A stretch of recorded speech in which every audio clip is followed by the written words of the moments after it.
पहली किस्त शुरू होती है और पूरे कबीले को दिखाया जाता है और एक तांगे घोड़े की गाड़ी गुजरती है। फिर दिखाया जाता है कि उस्मान और बमसी लोहे को कूट कूट कर इसकी तलवार बना रहे होते हैं। उस्मान बमसी को कहता है कि ये तलवार आपके बेटे अब्बास की शादी का तोहफा है, ये कल शाम तक तैयार हो जाएगी।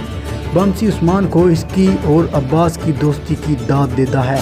बमसी उस्मान से पूछता है कि तुम्हें क्या लगता है कि अर्तुगरुल कोहनिया से अपना काम पूरा करके आएंगे, वज़रा इनकी पेशकश कबूल कर लेंगे? उस्मान कहता है कि कोहनिया से चाहे जो भी खबर आए, मैं कभी अपने वालिद का परचम कभी नहीं गिरने दूंगा। मैं और मेरी औलाद परचम को बचाने के लिए सर धड़ की बाजी लगा देंगे।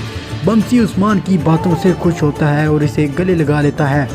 दूसरी तरफ सीन आता है तो दोमदार की बीवी इनकी पीठ पीछे ज़ख्म पर मरहम लगा रही होती है और दोमदार कहता है कि मेरे वालिद सुलेमान शाह को भी यही मर्ज़ था, लेकिन अब ये मेरे लिए रुकावट बन गया है। फिर इनकी बीवी इनका हौसला देती है कि अब तमाम मुश्किलात से गुजर जाएंगे। दोमदार कहता है कि पहले जंग हमने 25 साल लड़ी है, इसमें हमने बहुत कुछ खोया है, लेकिन अब ये मुआहिदा अमन और सुकून लेकर आएगा। दोमदार कहता है कि मैंने अफजल भाई से वादा किया है कि ये काम ज़रूर पूरा होगा। फिर दूसरी तरफ सीन आता है और अब्बास अपने वालिद बमसी के साथ बैठा होता है और कहता है कि किला जाने से पहले आपसे दुआ करवाना चाहता हूँ। बमसी कहता है कि मेरी दुआएं हमेशा तुम्हारे साथ रहेंगी। बमसी अब्बास को नसीहत करता है कि काफिरों पर किसी सूरत एतबार नहीं किया जा सकता। अब्बास कहता है कि आप बिल्कुल फिक्र ना करें बाबा, मैं काई कबीले के जंगजू बमसी साहब का बेटा हूँ। मेरे सामने आने वाला दुश्मन समझकर वो हार जाएगा। बमसी कहता है कि एक बात याद रखना, अपने भाई उस्मान की हिफाजत बिल्कुल इसी तरह करना जैसे जैसे हम अर्तुगरुल की। किला जाने की तैयारी हो रही होती है और अब्बास की होने वाली बीवी कहती है कि आज हमारी मेहंदी है, ऐसा नहीं हो सकता कि आप ना जाएं। अब्बास कहता है कि किला जाना ज़रूरी है और मैं जल्द लौट कर आऊँगा और तुम दुल्हन बनोगी।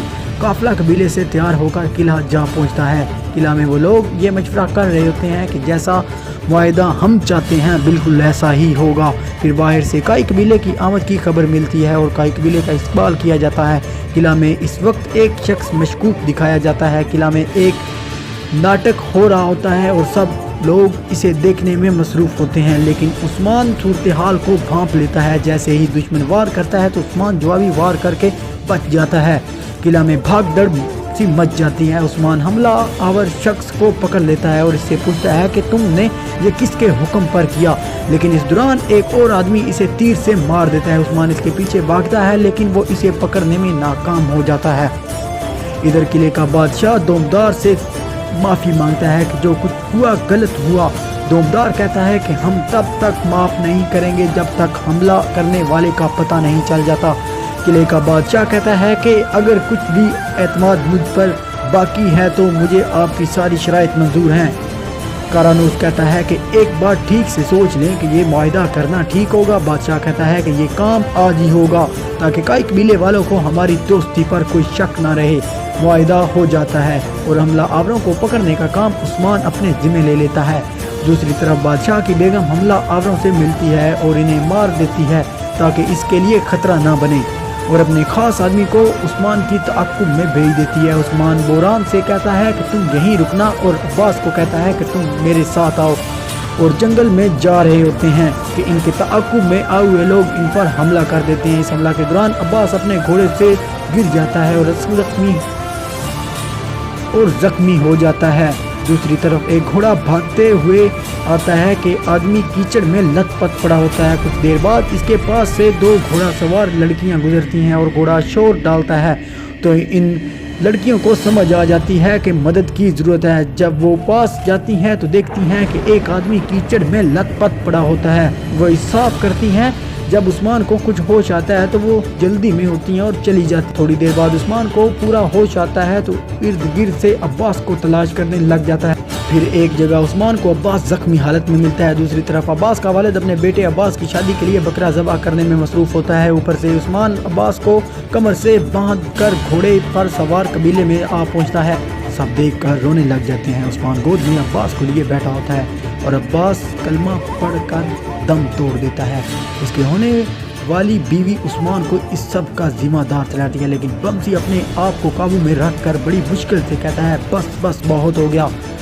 खुशी है कि हमारे बेटे ने शहादत नोश फरमाई और उस्मान को कहता है कि तुम अपना सर ऊंचा रखो, मुझे तुम पर फख्र है और मुझे अपने बेटे पर फख्र है कि वो शहीद हुआ है। दूसरी तरफ बादशाह की बेगम अपने खास को कहती है कि उस्मान मर गया, कह दो कि उस्मान मर गया, बोल दो कि उस्मान मर गया। लेकिन वो कहता है कि उस्मान भाग गया लेकिन अब्बास मर गया। बादशाह की बेगम कहती है कि वाह अच्छा हुआ, उस्मान को खबर तो मिल गई होगी। इधर वो दोनों लड़कियां इस आदमी के पास जो किला में दिखाया गया था इसके पास पहुंच और इनको कुछ खतूत देती हैं जिन पर खुफिया कलमात ली।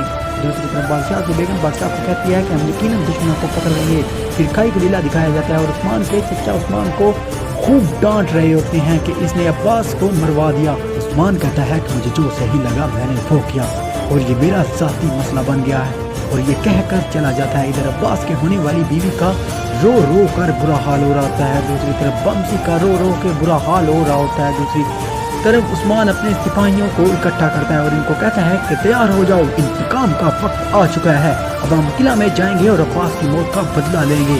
और किला में इन दोनों लड़कियों को खतूत पर लिखे हुए खुफिया कलमात का पता चल जाता है कि ये दूसरी तरफ बादशाह की बेगम की बादशाह के खास आदमी कारानूस से आशिकियाँ लड़ा रही होती हैं और वो बादशाह को मारने का मंसूबा बनाते हैं। फिर रात को जब वो लड़की कंगी कर रही होती है तो इसे उस्मान की याद आती है कि कैसे इसने इसे होश दिलवाया। फिर काई कबीले में बमसी के खेमे के बाहर सब का इनका इंतज़ार कर रहे होते हैं।